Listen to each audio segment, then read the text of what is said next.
خانہ کعبہ کا طواف کرنے والے عازمین کے لیے نئے اصول جاری۔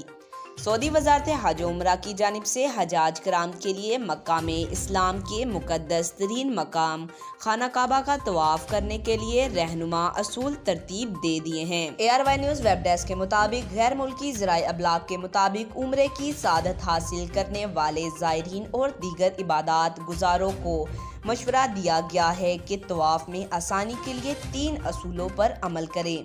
خانہ کعبہ کے گرد طواف کرتے وقت اچانک نہ رکیں، ساتھیوں کی چہل قدمی میں رکاوٹ پیدا نہ کریں اور داخل ہونے اور باہر نکلتے وقت طواف کے راستے پر چلیں۔ سعودی وزارت حج و عمرہ کے مطابق طواف کی نماز خانہ کعبہ میں کہیں بھی ادا کر سکتے ہیں تاکہ زیادہ بھیڑ نہ ہو سکے۔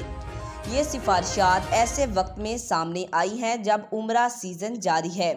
سعودی عرب حکام کی جانب سے توقع کی جا رہی ہے موجودہ سیزن کے دوران بیرون ملک سے آنے والے تقریباً 10 ملین مسلمان عمرہ ادا کریں گے۔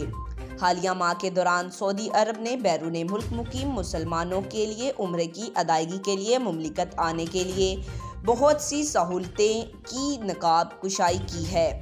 مختلف قسم کے داخلے کے ویزے رکھنے والے مسلمانوں کو عمرہ کرنے اور روضہ رسول صلی اللہ علیہ وآلہ وسلم پر جانے کی اجازت دی گئی ہے۔ سعودی حکومت کے مطابق خلیج تعاون کونسل کے ممالک میں مقیم تارکین وطن سیاحتی ویزے کے لیے درخواست دینے کے اہل ہیں۔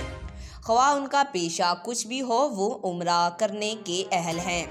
حکام کا کہنا ہے خواتین حجاج کو اب مرد سرپرستوں کے ساتھ لے جانے کی ضرورت نہیں ہے۔